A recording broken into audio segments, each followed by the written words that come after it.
Coming up, we're going to be talking about the new reservation system, and Disney has announced entertainment and dining options for when their parks open, respectively, in July. That and so much more that I probably just didn't say. So coming to you live from who knows where, this is the Diz Unplugged.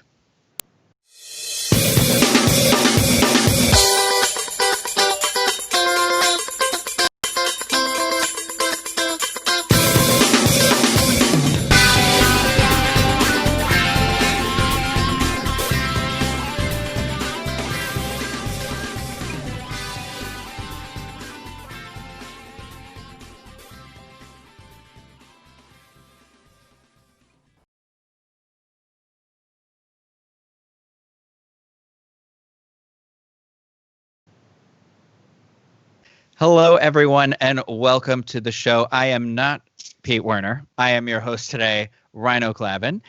This is going to be episode 1084 for the Diz Unplugged, which is brought to you by Dreams Unlimited Travel. Let the experts over at Dreams Unlimited Travel help you plan your next Disney vacation. And guess what? You don't have to do a lot of this terrible stuff, like being on the phones for hours and everything. It won't cost you a thing. And every day that goes by, it seems like, why aren't you doing it? So check them out, dreamsunlimitedtravel.com. Like I said, I am your host, Rhino Clavin. And today I've got some friends joining me for the conversations, the news, and all the whatever else we're going to get up to today. So I've got Miss Denny Sunderly. Hey there. Jackie Gailey. Hi, guys. Dreams Unlimited Travel agent Elaine Edwards. Hey, friends. And, of course, live from his bathroom, Craig Williams. Ahoy, hoy. Yes.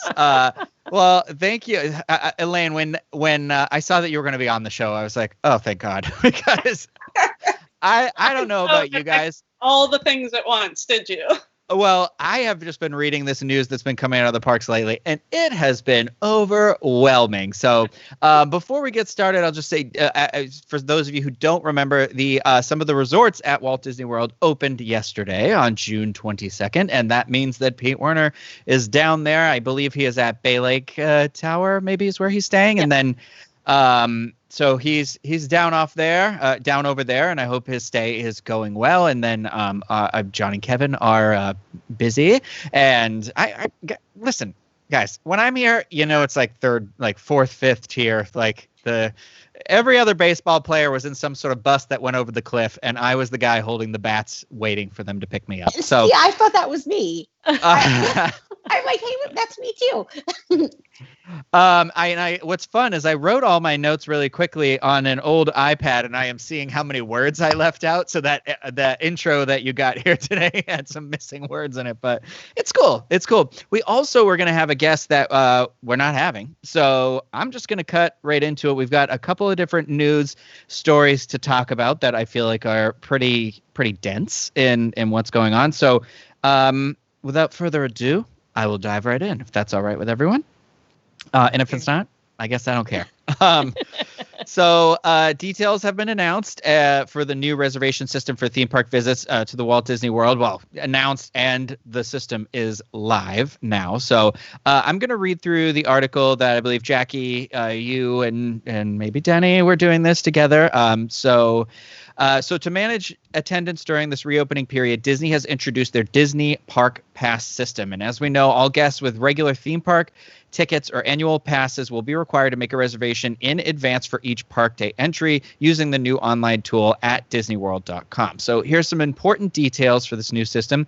You'll need a My Disney Experience account, as this is where your Walt Disney World plans are stored and managed. Everyone's favorite account, we all know. You'll need a valid theme park ticket or an annual pass that's also linked to your My Disney Experience account. And if you have a Disney hotel reservation, you need to make sure that is also linked to your My Disney Experience account, okay?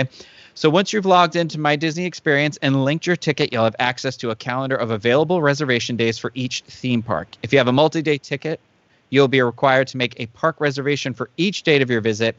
Families and friends can link their tickets together to look and arrange the theme park entries at the same time. I'll say thank God for that. It is important to note that park reservations are limited in number and subject to availability, and availability can change until the reservation is finalized, which means once you got it, check out right now. At this time, guests will be able to select one park per day Visiting more than one park per day will be temporarily unavailable upon the reopening of the theme parks due to attendance limitation. Guests with existing tickets that include the Park Hopper option or Park Hopper Plus option have options available to them for ticket modifications and cancellations and can visit disneyworld.com/updates for more information. Disney has stated that they hope to bring back the ability to visit more than one park per day soon and will continue to offer these add-ons for the 2021 ticket purchases. So before I go a little bit further, and it's probably in this article that I have actually read about 7 times now, is this reservation system from now until indefinitely? Yes. Okay. Right now, you can book reservations through September 26th of 2021. Oh, okay. Book park passes. Okay. All right. So for existing ticket holders and annual pass holders, beginning this week, Disney will reach out to existing ticket holders and annual pass holders with more information on when they'll be able to check availability to make their park reservations. And I have some of those dates below here. The Disney Park system will be available to these guests in phases, beginning with those with future Disney Resort and other select hotel stays. Later this summer, sales of 2020 tickets and Disney Resort hotel arrivals will resume based on the availability of park reservations, while guests with existing tickets and annual pass holders are provided the opportunity to make park reservations for 2020 dates. Annual pass holders will be able to hold 3 park reservations at any given time unless they have a resort reservation, in which case they'll be able to book theme park reservations for the length of their stay. Okay, so planning a new trip for next year. By June 28th, so that is, 5 days from now, right? All guests will be able to purchase new Disney Resort hotel packages and theme park tickets and make their park reservations for arrivals starting in 2021 as the phased reopening of the theme parks and resort hotels continue. Guests will be able to view park reservation availability on DisneyWorld.com prior to purchasing their tickets. That was a big question I had right there, is how can you buy a ticket and not know if you're even going to be able to use it during your stay? So I've got some of the dates. So the reservation system is going to open daily at 7 a.m. I guess that's similar to how the fast passes were, right? So we know June 22nd, that was when the Disney Park system opened to guests with hotel reservations and valid theme park admissions, including annual passes. And then on the 26th of June, that system will open to annual pass holders. And on the 28th of June, that'll open to other existing ticket holders. New ticket sales and packages, new Disney Resort hotel packages and theme park tickets on sale for arrivals in 2021 will start happening June 28th. And then later in the summer, sales of 2020 tickets and Disney Resort hotels will resume. I think that's interesting that they're allowing the sale and booking of the packages for next year before they finish this year. But so what we know about that is that basically they have to get 2020 figured out as far as capacity wise. And that's why they aren't reopening ticket sales or new bookings for 2020 yet, because they want to figure out how many people are booked, how many people are actually keeping their reservations. Mm-hmm. And once all of that settles down, they have said later this summer they will reopen bookings for 2021 as well as new ticket sales for 2021. I have to ask you guys a question about all this, okay? And I know I do have a concern with a lot of people being new ticket holders, so it is nice to see that you can see the availability of days you'll have to book with your ticket before you have it. Because when I was thinking about this yesterday morning and I was talking to my friend Nicole, who's coming later in this year, they had already booked this day before the madness. And, she was one of the people that suffered from a really long... It's a Disney website. We know what happens, especially Elaine. I'm sure you, of all people, know firsthand the most what happens when Disney launches something and everyone wants it at once. It doesn't work very well, right? So it took her about 12 hours altogether to be able to get her days booked. But I have to say, I'm curious because what do you guys think of the value of your current annual pass right now? Because I know they have offered a refund, a partial refund, saying like if this system isn't going to work for you, or if you were a payment plan person, your contract ceased in March if that's what you wanted. Or like me, I had my pass all paid for ahead of time. So I just feel like it's in a weird place because I'm not saying give me money, give me whatever, but I now have an annual pass that I bought to not have any blockout dates that now can only get me 3 days at a time. And by the time I get even to the first day, potentially I have no days left, like, and also I've been thinking about this is that, and Elaine or any of you guys might know these numbers better, but if the hotels are all, booked up and they have first dibs, how much space does that leave left for anybody who wants to buy a regular ticket or an annual pass holder too? Especially an annual pass holder, I've already given my money to Disney. Like, what we have been told just in rumblings is that there is going to be kind of like separate pools. So if you have an on-site package booked with a Disney hotel and tickets, you have first priority. You are not guaranteed to get a park pass, but you do have first priority. And then they have separate pools that they're keeping for annual pass holders and for off-site day guests. And that's why if you go and you look at the calendar, you will see that there's different toggles and buttons that you can trigger on to look at current availability. Interesting. So, okay. Yeah. But what's interesting to me, though, is that if the system is just open for everybody starting by the end of this week, how do they keep that separate? Is there's only a limit to the amount of hotel guests they can let in, and then they say, okay, we have 2,000 annual pass holders we can let in, we have 6,000 hotel guests we can let in, but if you're an annual pass holder staying at the hotel, like that gives you the extra advantage. Fall into the hotel top tier. Okay. Yep. So if you have a room-only reservation right now for 2020 and you're an annual pass holder, you can book now. You don't have to wait till Friday. Okay. I have another question for you too, Elaine, because I was thinking about this morning. Is this the reason why hotel package, like if you had booked it as a package, would have been definitely the way to go? Because all I can think is if you're somebody who's got a reservation that you had made in January, October, wherever, for July, and you were like, well, I'll just buy the tickets when we get there, or maybe we'll just get annual passes when they get here. You're kind of in a tough spot right now, right? Yes. And unfortunately, I do have a few guests that are in that situation. I really, really, really encourage packages because you have so much flexibility.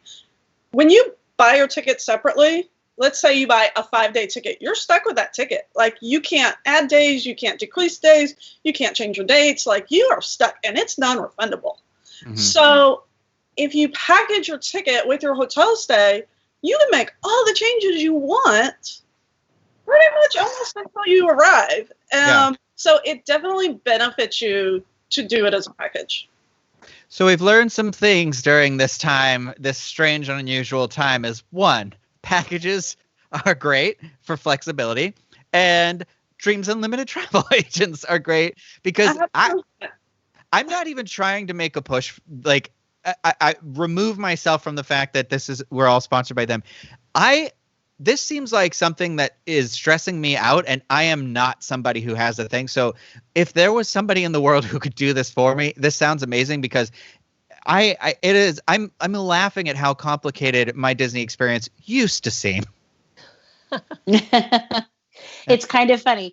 And, they're saying that more dates. I mean, like, word on the street is that Disney is holding back on more dates for annual pass holders, which, when they release on Friday, Disney's done that. We all have experienced that with multiple different things over the years that they've released, like, especially when, like you mentioned, My Disney Experience. Remember when it first came out and, there would be like no fast passes available or something, but then day of guests, well, they could go into a park and they could certainly get a fast pass if, maybe not for the top, big ticket items, but they could find some availability that wasn't necessarily there when they first tried. So yeah. I think this is going to be kind of the same kind of a thing. Yes. That's the feeling. I've been really, really, really just trying to let my clients know, like, don't stress out. It's okay. I sent everybody a very, very detailed, like, this is how you make these park passes. And unfortunately, I have more people at this point that are having problems than have been able to actually successfully do it, because there's a lot of glitches in the system, especially if you have multiple trips booked, or if you have a trip that has an annual pass on it and you have some tickets on your account. They're running into some issues. They are working on it. So I do have 2 tips for everybody. Is one, just walk away for a little bit. Yeah. Like, they are working on it. Just keep trying. There is plenty of availability. Like, there is unless you're coming the very first day of opening, that I know Hollywood Studios has sold out for the first few days. Yeah. There is everything else is totally green, wide open. There's so much availability. You want to make sure you're using a computer. Do not try using your My Disney Experience app. It doesn't work. You have to do this either on a computer or with the browser on your phone. The other thing is if you're experiencing one of those glitches that I talked about, or we're also having people that are able to make one day and then they can't make any more park passes after that, the best option at this case is to call the Internet Help Desk. It's 407 WDW HELP. Super easy to remember. Yeah. Just keep trying to call, because they will get in there and they will look at your account and pull all the glitches out and help you book it. I mean, this is all new to them too. Like, I understand there were so many people frustrated, and yesterday was tough. I mean, Craig had asked me to share some of the experiences that we heard about from some of our listeners. And yesterday was a tough day for a lot of people, but we have to all kind of keep in mind that this is all new for Disney too. They weren't expecting to have their parks closed for 3 months. And I mean, this is a lot. Yeah, I guess, but at the same time, this is a corporation. It's not a person. So I have some amount of understanding, but I am also one of those people where I'm like, well, I just paid you, however much money. So I think it's okay for people to want, a product. We're not like friends with the castle. It's an inanimate object. It is a corporation. I'm friends with the castle. They just want our. I'm not trying to be negative or mean or anything about that. I just sometimes I see it's like a brand loyalty that tips over into a toxic relationship sometimes. And I just want to make sure that everyone. A sense of understanding is true, but remember, you are still buying a product. And my thing in my entire life will always be, is that product worth what you're paying for at this time? And that's why I brought up the annual pass question, too, for a little bit. Yes, please, Craig. Please, from your bathroom, tell us. I will. I did. No one heard me. I have it muted when you're talking, so that way people can't hear me, because my audio is awful from the terrible headphones I'm using. Apologize with it all. But with the annual pass holder thing, I just want to make it clear that we are in a special group, that at least you, me, Rhino, or you, me, Jackie, and Denny, because our annual passes are part of our work. So It's something that we need to do. However, like my wife's annual pass, it is not paid for by Dreams Unlimited Travel or work or anything. It is something that she pays monthly for. And we are going to have to take a serious hard look at whether or not it will be a value in the long run. And I know she likes coming to the parks with you and I, and she likes being a part of it all. But if it is difficult to get those reservations, I mean, we have to look at it if it's going to be worth the money, because it is not inexpensive at all. And all signs are pointing towards it maybe having to downgrade. She's gold, so maybe downgrading to silver and leaving it at that. But we'll just have to wait and see. Yeah. Actually, I did have that conversation with Eli yesterday, and ultimately he decided that he doesn't foresee being comfortable enough by the end of, so his pass expires. I think it would end up expiring by like October or something like that with the add-ons and stuff. And he was doing the payment plan, and he had the one that was the 2 weeks that were blocked out at Christmas. I can't remember which is which, but and he basically he talked about it for about 4 hours yesterday, and I was like, please stop talking to me. But ultimately he decided that he doesn't think he's going to feel comfortable and that it'll be worth it for him, because then he's just paying, like you just said, paying all this money for this amount of time that then becomes such a it's for you, an individual. I've already said, if this is your dream and this is what you live for, this is what you if this is the thing that gives you the reason to wake up in the morning, please keep doing it. I am not going to knock you. I'm not going to say anything about that. So let's move on to the next story, because we still have a bunch to talk about here. So next up, we're going to be talking about Disney has released reopening and booking dates for select non-DVC Walt Disney World resorts. So Disney has announced that they are currently planning to open the following resort hotels to guests who already have reservations booked. The opening dates are listed with their respective resort. Okay, so on July 10th, Disney's Animal Kingdom Villas, Jambo House, Disney's Pop Century Resort, and Disney's Contemporary Resort will open. July 29th, Disney's Caribbean Beach Resort. August 12th will be the Polynesian and Art of Animation. The 24th is going to be Yacht and Beach Club Resorts. September 21st is going to be the Grand Floridian. October 1st will be the Boardwalk, and October 14th is going to be Coronado Springs once the basketball players are done. It's important to note that these dates are subject to change, and guest reservations could still be modified to other resort hotels if need be. Guests with current reservations at impacted Disney resort hotels can get assistance with modifying their reservation beginning yesterday, June 22nd, for stays into 2021, and will begin booking. No, I'm sorry. Reservations for stays in 2021 will begin booking on June 24th. So that's that. The other hotels where they're coming, when they're popping back in, right? Is there anything exciting? I don't know. I think it is exciting because all we had heard before this announcement was DVC resorts in Fort Wilderness. And a lot of people were kind of scared, like, my resort's not open. Do I even have a reservation at this point? So this is really, it's put a lot of people at ease that their resort is going to be open. Yeah. I'm sorry, Craig, I just got a message that you sent to me while I was speaking earlier, and I'm just going to plug it now because who knows if it's going to come back up again. But Pete did do a live stream yesterday that you can check out, that is on this channel as well, to get some people's reactions and stuff like that to the opening of the resort and whatnot. So I think it's important to check that out too. I think, seeing how other people feel now that they're there and in it is a good way to do some research for you. All right, and I'm going to move over to the other news story that we're popping in here that I didn't write in my notes. I've got 3 different electronic things going right now, and I am sweating so much because of it. So, so Mickey's Not So Scary Halloween parties have been canceled.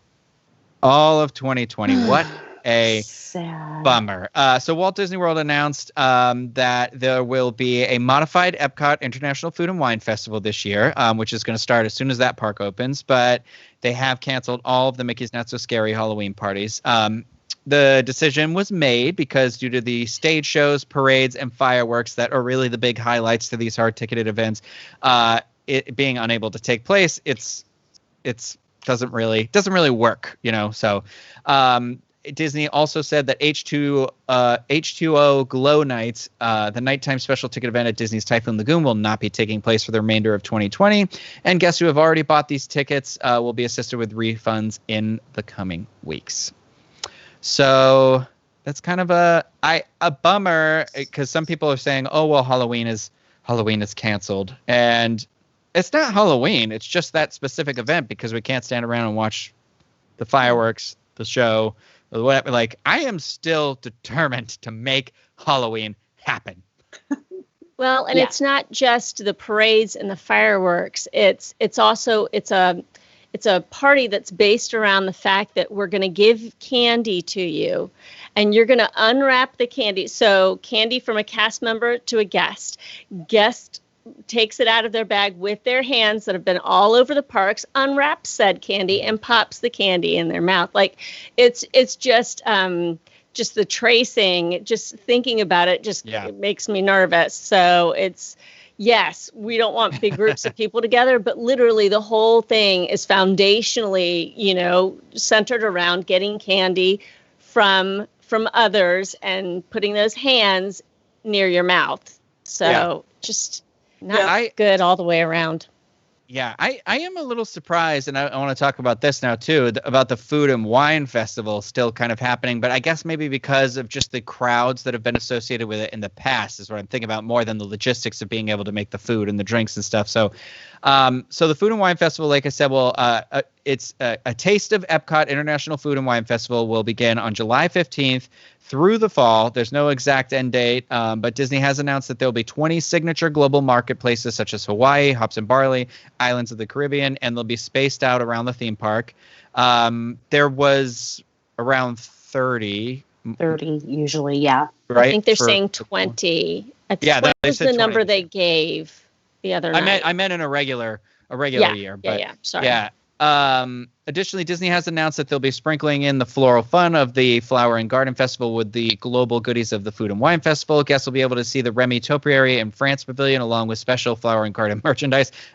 AKA, we didn't sell enough of this before we closed, so we need to get more of it. But that's okay. It's cute.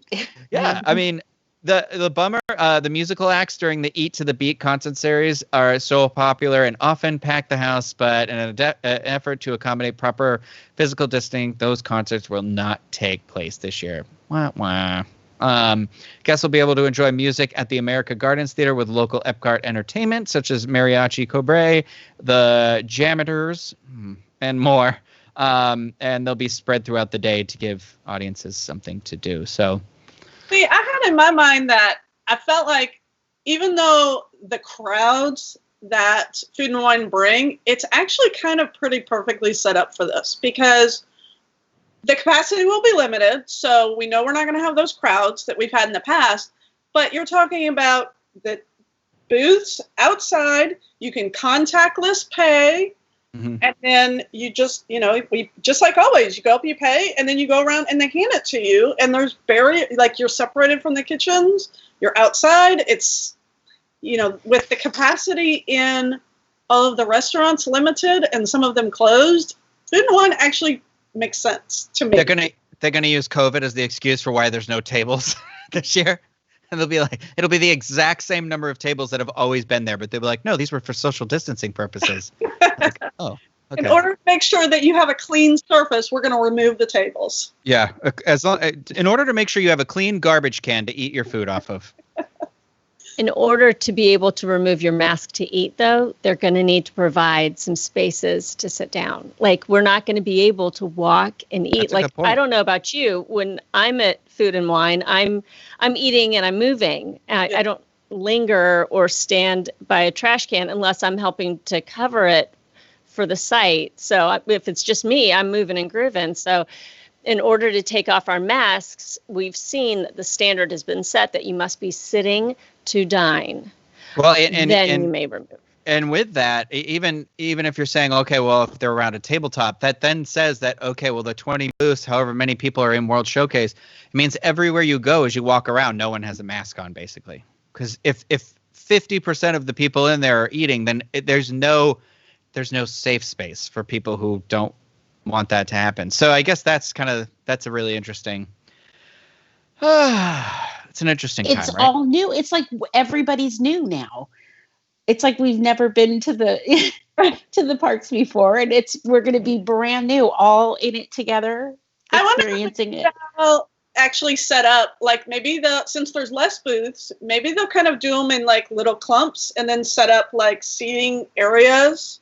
Hopefully with tables and chairs. That would be nice if they did it in ropes. So where the Illuminations Fast Pass area, right at the entrance, if that whole area is roped off and they're like, you can come over here and then we'll get another spot on the other side.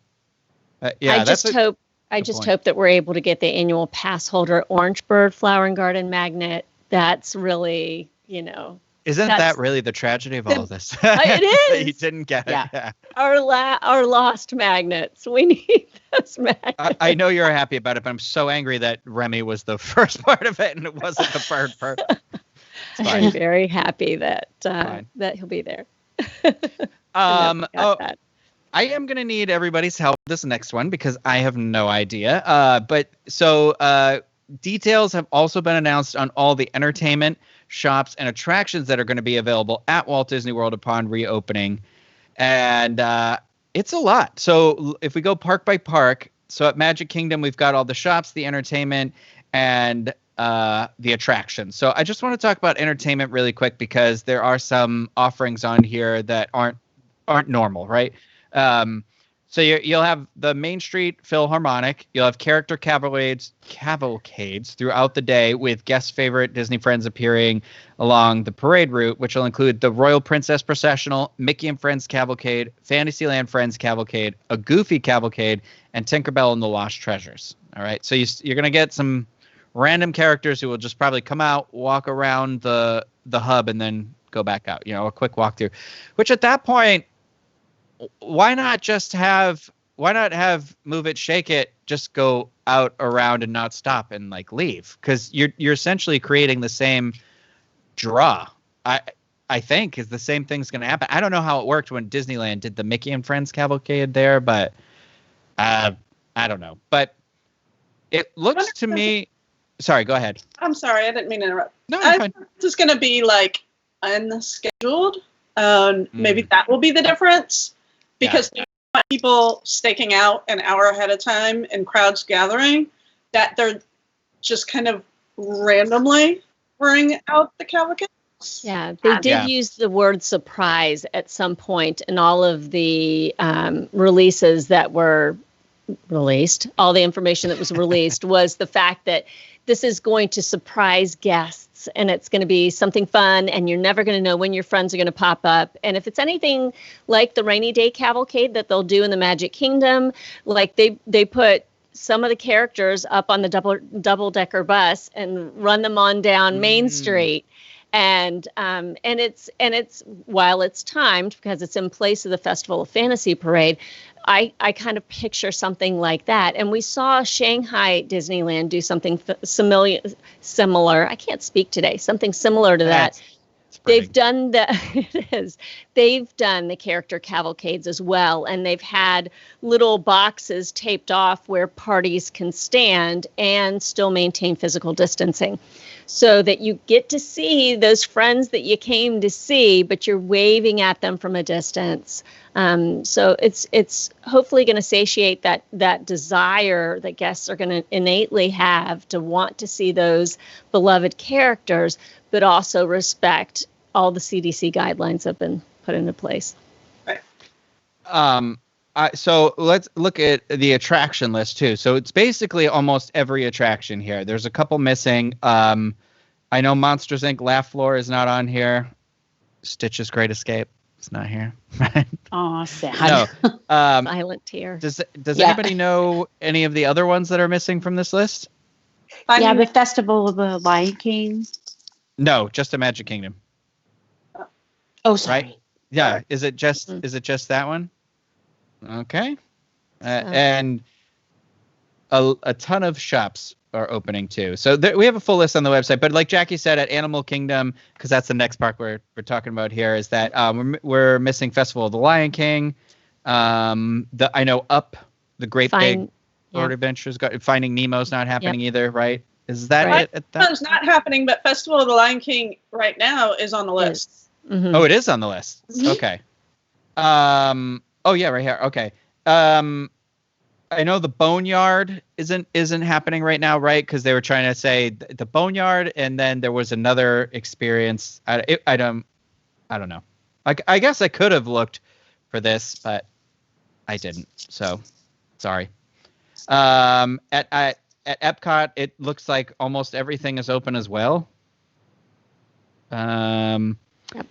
I mean, I think it was Turtle Talk with Crush that they might have taken off after they originally published that list. They changed it. Okay. Yeah, I did hear that one was one of the ones that originally went away, and I thought there was another one too. But like I said, I'm not. I can read this whole list, but there's like 100 attractions on here, so I don't know that anybody wants me to do that. Or if you just want to go to www.info.com and find this. Sorry, Craig. I'm going to help right now because our friend that we've had on the show before, Carly Weissel, who you can follow on Instagram and Twitter, she did kind of compile it all together on her website of what will not be open. So at the Magic Kingdom, we have Monsters Inc. Laugh Floor. Enchanted Tales with Belle, the Main Street Vehicles, the Casey Jr. Splash and Soak, and the Shootin' Arcade. And for Hollywood Studios, we have, I know I'm jumping around, I apologize. We have That's okay. Star Wars Launch Bay, Frozen Sing-Along Celebration, Indiana Jones Stunt Show, Voyage of the Little Mermaid, and Beauty and the Beast live on stage. At Animal Kingdom right now, it's Primeval Whirl, Finding Nemo, the musical. She still had Lion King on there, but we know that's changed.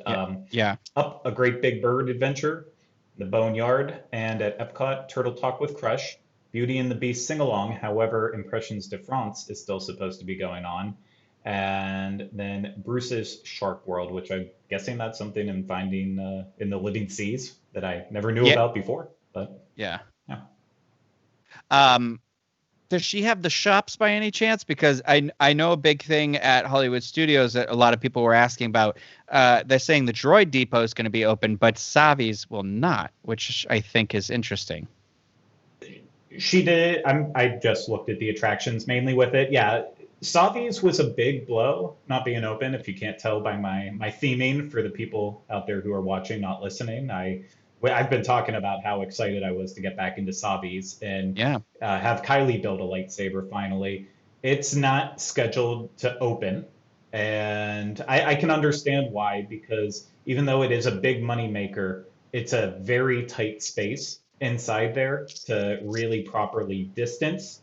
And on top of that, too, there's a lot of money that goes involved because you have equity actors here that are a part of the show versus just standard cast members at Disneyland. So it can be a little bit more expensive. So I feel like they could still open it at some point in time and be able to run a profit on it, because I mean, when the lightsabers are $215, it's, you have a lot of money going into it. So, but well, 5 people make a lightsaber in a 20-minute show. You make $3,000 an hour, you know? Exactly. So I hope to see that opening up soon with it. But let's be real, Disney with the gift shops, except for some of those Galaxy's Edge gift shops, not gift shops. There's no Barry Gibbs store or anything. But it's there should be. There should be, but there isn't, unfortunately, right now. But yeah, with most of the gift shops, everything you're going to find is probably sold somewhere else. Even in Galaxy's Edge, half of the stuff is being sold right as soon as you get into the park. So I don't think gift shops being closed are that big of a deal, because if you really want something, chances are you're going to be able to find that exact thing somewhere else. Yeah, I think you're right. I think the Savi's is a big one. And for people that are wondering, the Doc Undar is still going to be open. So you'll be able to get like a legacy hilt lightsaber in there if you have your heart set on a lightsaber. Unfortunately, you're not going to be able to build one, it seems, at the current moment. But I do hope that returns, because that, like you said, I know you're hoping for Kylie to do it. And I would love to, like, I don't know. It's just one of those experiences for me right now. That's one of the most special things you can do at Disney World. But I get it. And I was wondering about the Beauty and the Beast sing-along, but then I realized everyone would be yelling and spitting at each other. So recipe for disaster. No singing along right now. Yeah.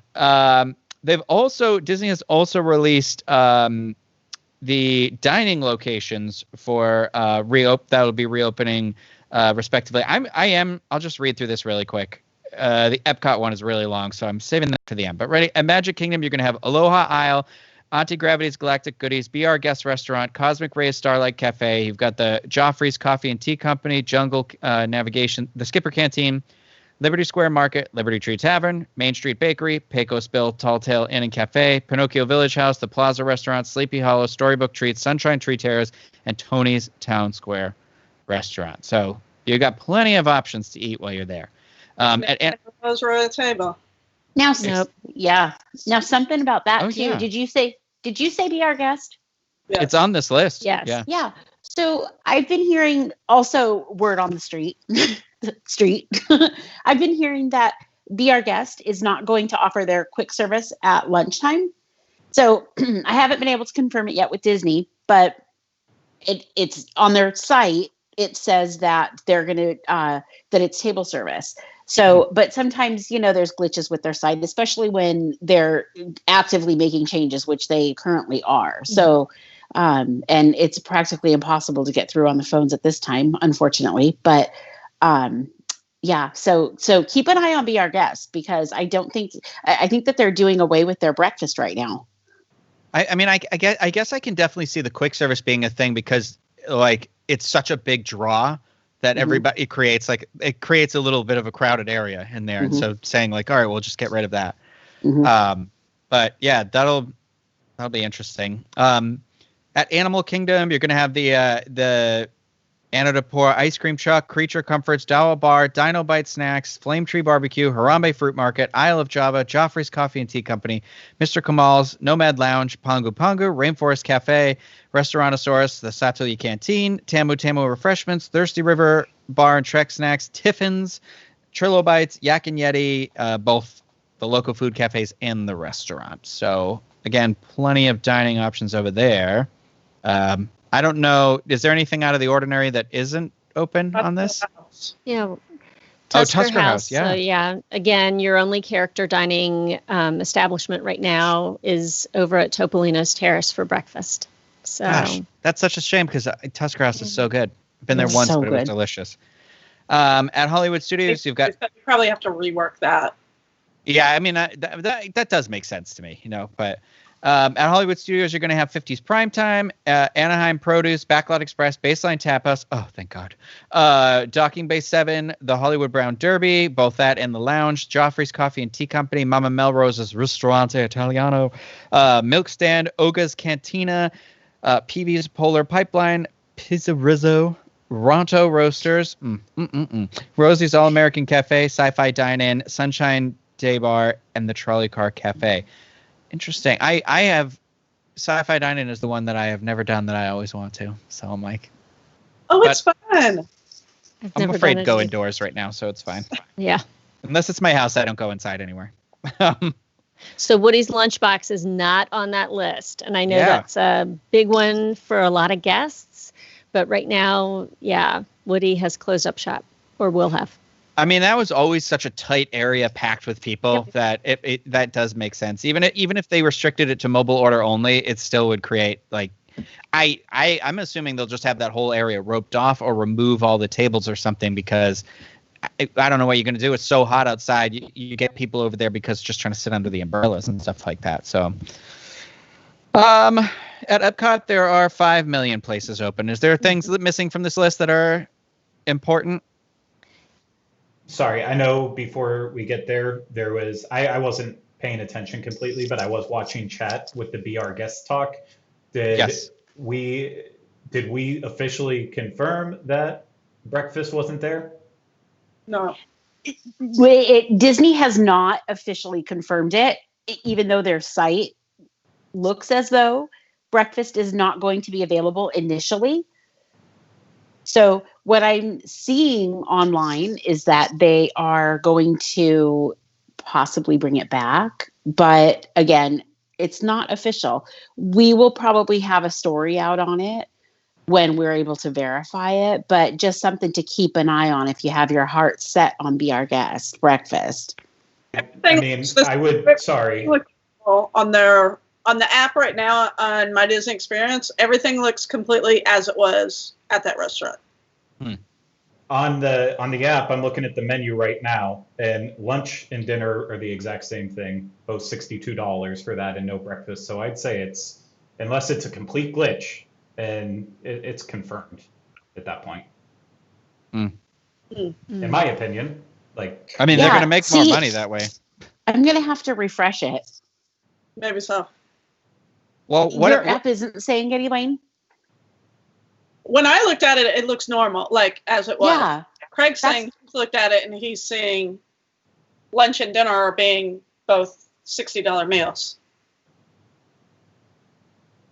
What about Epcot? Anybody got anything at Epcot that's not open, really? There are 8 table service locations that in Epcot that are not on this list. And goodness. Yeah. So granted, it's also the park with the most dining locations available. Like you can eat anywhere, but some of the biggies are not like Akershus. Akershus, of course, it's a character dining establishment, but Akershus is not on the list. Restaurant Marrakesh is not. Nine Dragons is not. Takumi Te is not.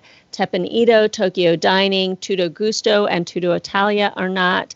So those who are coming need to really kind of stop and maybe think in some other ways that there are pavilions with nothing available. So I'm hoping this is where they strategically place those food and wine booths, like Norway. China is only going to have Joy of Tea that's open.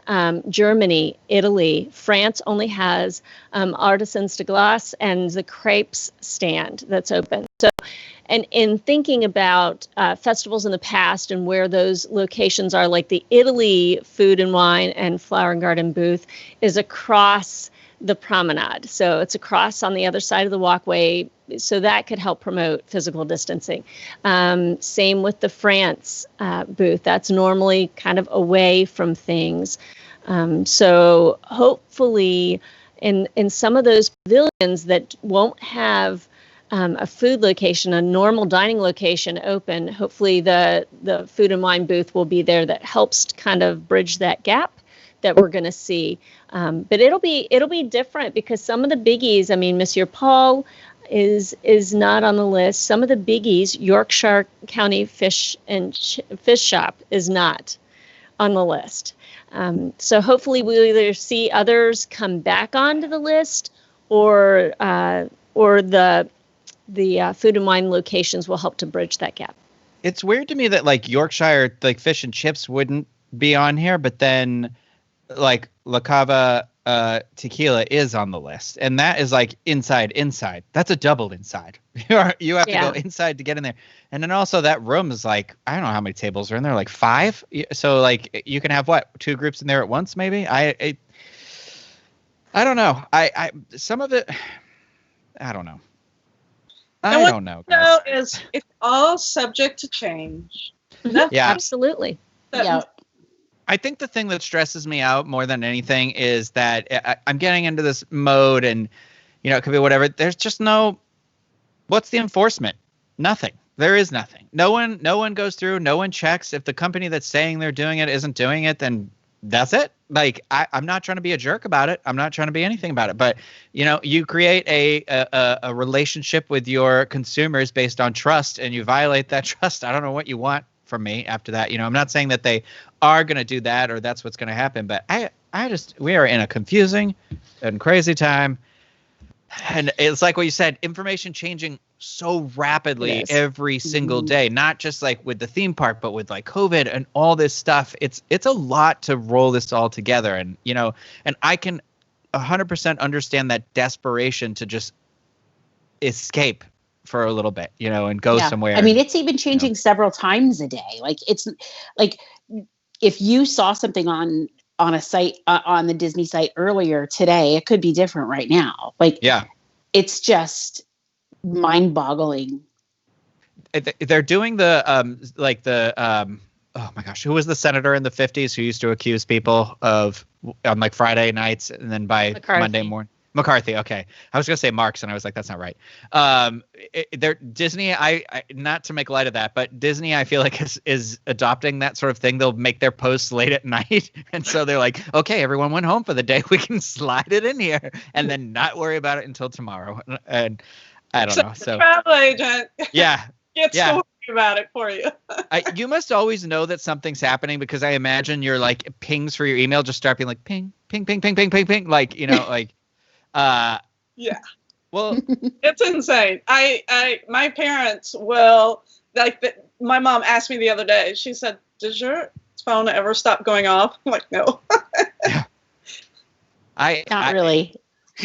And for anybody that ever struggled with the use of My Disney Experience, it's just gotten exponentially more difficult, I guess, to like wrap your mind around it. And like it's like what you said, the information changing so quickly. It's like you can't even learn a computer system anymore because that system's going to change by the end of the week and how you reserve stuff. But I don't know. I know we talked about it before, but are all of you looking forward to hopping back into the park? And are you going to try and go day one, make that reservation day one? Are you giving it a week, or what are you doing? Denny, you actually were at some of the resorts yesterday. Do you want to talk about that for a few minutes? I'll just talk about my first time back at Disney Springs was yesterday. So, okay. And I think I might write about this eventually, but Disney Springs is a place I treat Disney Springs because I'm a local. That's my mall. So if I need something at Sephora, that's my Sephora.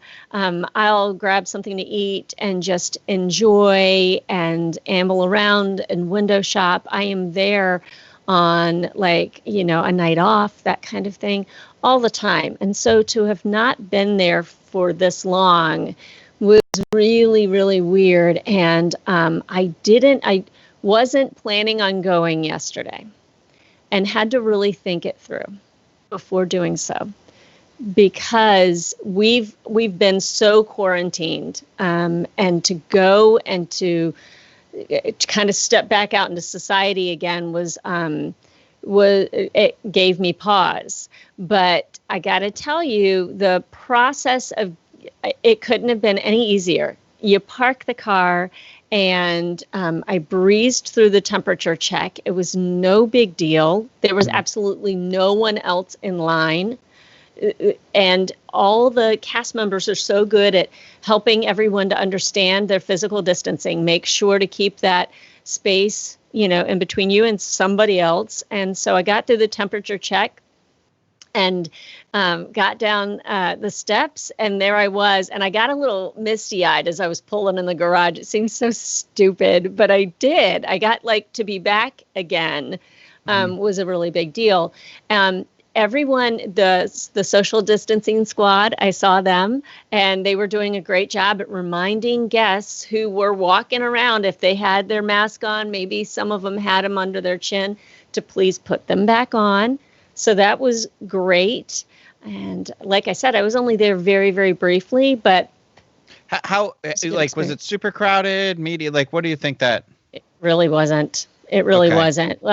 Granted, the portion of the complex that I saw was relatively small, but it wasn't crowded at all. I had to be mindful of where I was as opposed to other people, because just like the parks or Disney Springs on a normal day, it's normally you're kind of packed in and you might come within 3 feet of someone else. Well, now you have to be really super mindful about where you are in relation to other people all the time. So I found myself a couple of times going, whoa, I'm walking too close to that person over there. So I need to lay off just a little bit and back up. But it was super doable. I have not gone into a shop yet. I'm kind of I'm with you, Rhino. I've not gone to eat in a restaurant inside yet. Yeah, no way. No, we had reservations for homecoming on Friday. Last Friday was my birthday, and didn't have a piece about it, and so canceled those reservations. Just not quite there yet. The whole recycled air, being inside of an enclosed space with other people, kind of worries me just a little bit. But but it was good. It was a good experience, and I hope to get back to Disney Springs to cover some things for work toward the end of the week. But you make me hopeful, because Eli's birthday is coming up and he wants Lego sets, and they are not online. Everyone tries to gouge you, and I'm like, I got to go to the source and the Lego store there. So I'm like, fine. So you can do it. That'll be that'll be the thing. I told you, as soon as there was something to bring me in, I'll have to try and tiptoe in. But I'm going to try and steer clear, I think, of the first couple of days, knowing that Hollywood Studios is going to be kind of as crazy as it seems, with it being at capacity, and see how that goes. And so I'm hoping the 23rd, that 1 week later, of giving that park a chance. But before we finish up here, I forgot housekeeping. There was no real middle. Does anybody have some? You got something?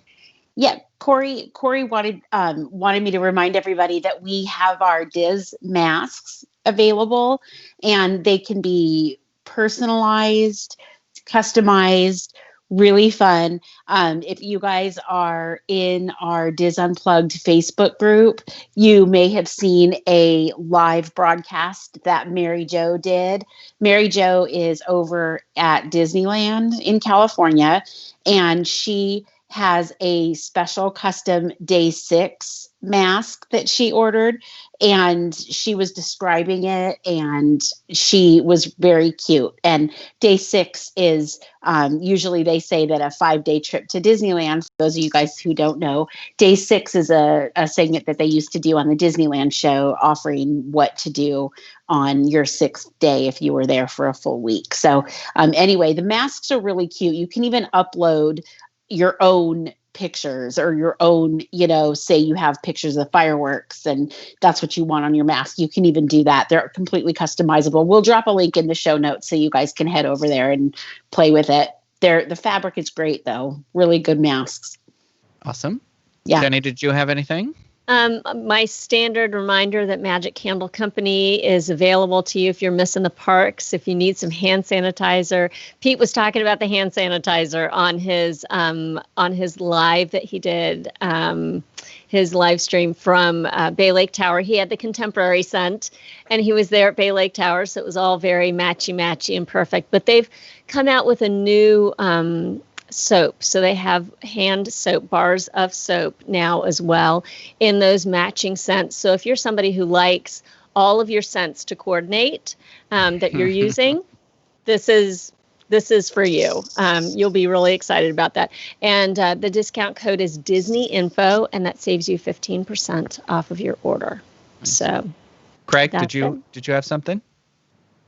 Yeah, I actually do have something. So you mentioned Legos, so I just wanted to bring up 2 different sets that are coming out very soon here that are definitely good for Disney fans, Disney Parks fans. So the first one that is coming out, I believe, on August 1st is the Mickey Mouse and Minnie Mouse set, where those look scary. Oh, I'm excited for them. So they look like a nightmare come to life. I cannot wait for them. I'm actually I don't have the castle and I don't have the train station, but I do I have the Steamboat Willie set. That was a must for me, and the fact that Mickey is holding his 1-string guitar is even better for me. So I am all in on that set. It's going to be expensive, but it's, I believe, $179.99. Oh, I feel like that's a lot for the 2, but because we have the castle, I got lucky. Somebody kicked a hole in the box, and so it was discounted. But then I got the train was $350 or something ridiculous. Legos are not cheap. No, they're not. They are not, but. I know the Mickey and Minnie, it is, I don't have the exact piece count in front of me, so my phone is kind of acting up in this hot bathroom, but I know it's also around 2,000 pieces or something. Oh, that's a lot more than I thought. So that's definitely worth the price with that. The other set that's coming out that I am I cannot wait anymore for. If you don't know, I'm a Galaxy's Edge fan from my hat, my shirt, my tattoo, but they released that one of the Star Wars sets that's going to be coming out is the Resistance Troop Transport that you board on the actual attraction and move around. And awesome. This one's only, is it a Disney Parks exclusive? It's not a Disney Parks exclusive, but it does, it's a Star Wars basic one. So it will be open for all Star Wars fans and not limited to just the Disney parks on there. But it's cool because it's got the little figures that come with it. It's V Marati, and then that's cool. Sorry, awesome. I don't want to say the Resistance the blue one that you get on when you get captured, not the actual transports that you ride around on once you get onto the ride portion. It's the ship that's out with the. That's out with where the X-wing is, right? Yes, yeah. That is the ship that is going to be released for that. And what is if you can see it on my phone as a. Oh, you did. Okay, cool. Yes, it's gonna be $100, and that one I believe is on the first. But that is a cool set because that ship looks like it looks like the Rebel ship from like A New Hope, like Leia's ship, you know. Yeah, it definitely has similarities. Yeah, to that as well too. So I'm I'm gonna get that one. I don't even like Legos. They're for Eli to build, but I'd be okay with that one hanging somewhere in my house because I got him the Millennium Falcon, the smaller one, not that like $600 one. I got him the $200 or the $150 one or whatever, and he won't put it together until we move. That or the train. So there's all these massive these Lego sets in my house that are just taking up space now. Ah. Not bitter at all. Did you say a question? I do have a question. So first, Elaine, do you want to plug yourself? Yes, I am more than happy to. So as we talked about, park passes are available for booking through September 26th of 2021. So in order to book that, you need a resort stay and a ticket. I'm more than happy to help you with that. You can go right on dreamsunlimitedtravel.com. Myself or any of my other awesome agents that I work with are more than happy to help you with that, as 2021 will be coming out soon. Cool. Craig ruined the flow because I was going to do a Patreon plug and then end with Elaine plugging so I could say this show has been brought to you by Dreams Unlimited Travel. And if you want to book with Elaine, how do we book with Elaine? But now she's told you. So you ruined it. We made it all the way to the end until... With no problems at all. I apologize for that. I apologize it's fine. For that. My question that I wanted to ask everyone, it really would have disrupted, and I didn't know that you still had a plug. Otherwise, I figured you would have done your plug first. No, ladies first. It's not really a plug. I was just going to Patreon, blah, blah, blah. Okay, go ahead. What was your question? Okay, my question is to everyone now. Photos, obviously, from people staying at the resorts, specifically contemporary, have now started to see the castle even better as you're getting even closer from the air. I've been seeing it as I drive onto property, so I've been watching its progress on the upper side of it. I personally think it's atrocious, but what does everyone else think? I like the blue. The pink is now looking a little too pink for me. And, I didn't mind the way it was before. But I like the blue that pops. But I don't know that the pink, I liked the pink at first, but now that I continue to see some of the pictures on Twitter and some of the things that are coming in from the guys who are staying at Bay Lake, I just go, oh, gee whiz, that's super pink. So I'm not sold on it. It's like that part that is pink always kind of had when I look at it, I'm like, I could see that being like a shade of like a pale pink. And I didn't mind it at first when it started, and I was like, oh, this is fine. But now, like the one I saw the other day, I was like, sweet Lord, it's like too dark. It's like too much of that where it's just like aggressively a different colored castle. Yes. And also that's the wall. I'm fine with it being, if they wanted it to be like an homage to the Disneyland castle or something, if that's what they're going for, but that's no longer an homage. This is now straight up like trying to beat us over the head with being like, this part's pink, this part's blue. Yeah. That's how I felt about it, is that no, I like pink. But from the pictures that I'm seeing, it's just like the colors are too intense. I even think the blue is too intense personally. Yeah. I liked it better the way it was before. And to me, it doesn't even look pink. It looks like tanning bed, like orange. Yes. That's what it looks like to me. And it's too much. Like, they just went too far with the colors. It's like they left it in too long. It's like what you said, where they were saying, okay, put it in, leave it for 20 minutes. And somebody was like, you said 40 minutes. I left it. Yeah. It's too much. And the one gold turret at the top kind of looks out of place to me, honestly. Well, what do you think, Jackie? She loves it. She loves it. I already have embroidered on all of her shirts, and like holding her and breath. she loves it. I have been holding my breath because you guys all know that Disneyland was my park until I was. And Castle's beautiful, and I like it. Oh, their paint job, I think, is phenomenal. Like I feel like it's a travesty. My eyes have not laid on it more than they have. Yeah. Well, but see, here's the thing. So the sun here is so incredibly strong. It is so strong. Like even on the sunniest of sunny days in Seattle, the sun wasn't as strong as it is here. Yeah. So that sun here is going to fade that castle so fast that they almost have to make it darker, because otherwise, what are they going to do? But pink is my super favorite. And I could just hear Pete, because I already know that he's probably just like, oh yeah, of course she loves it. I love pink. It's my favorite. And pink and Princessy Castle. I mean, oh my gosh. But it's not. So hopefully there's going to be a storyline that Cinderella tells us somehow as to why her castle is pink, because the Cinderella castle is not pink. So hopefully something is going to happen. Yeah. I can't help but feel like Disney is going to do something to make it magical and believable, because that's what they do. They tell us stories that make us buy in. Well, right? There's a complicated backstory for everything. Oh, that trash can over there has a history of being the whatever. Like, but it's just it.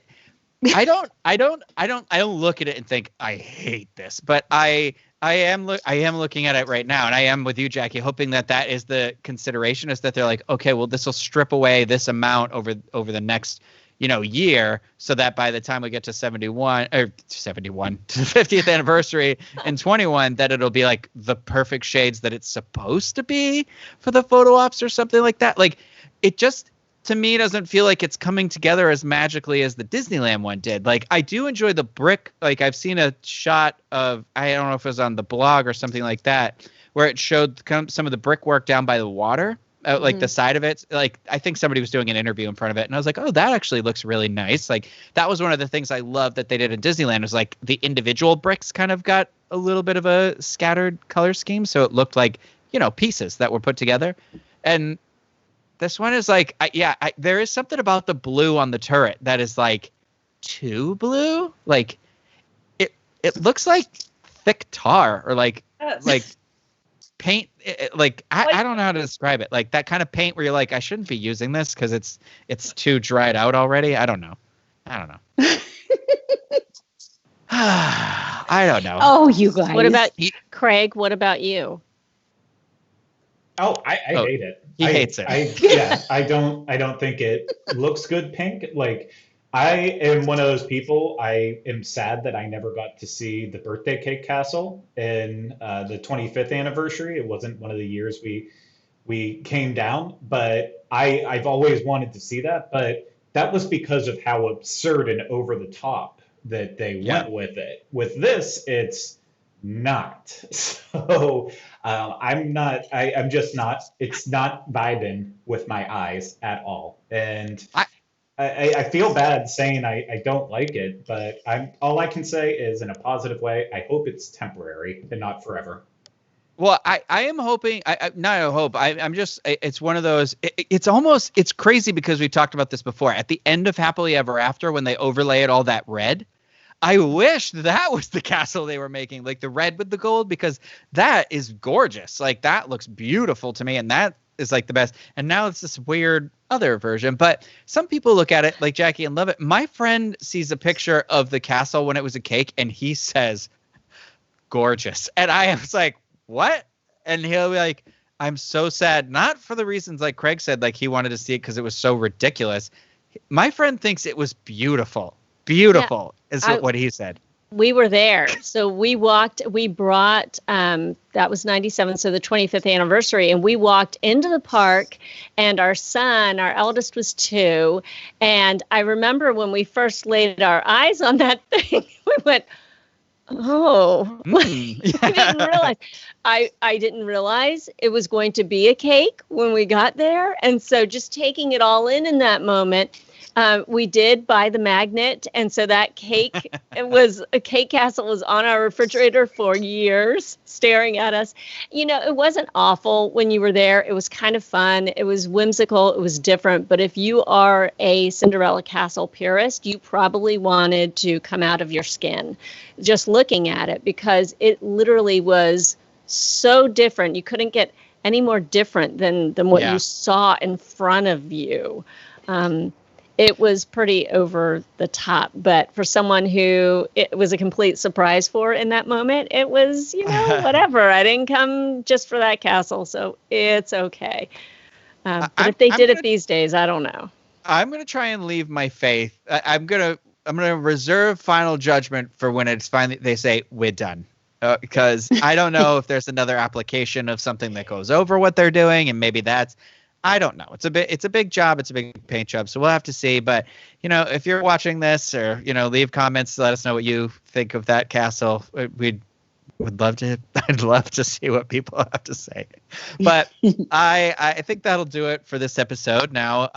So thank you, everyone, for having this discussion. And thank you and everyone out there for listening and watching and bearing with me. I woke up not knowing I was doing this, but I feel like it went all right. So I hope it was okay for everyone. You guys, it was awesome. You guys are great. So,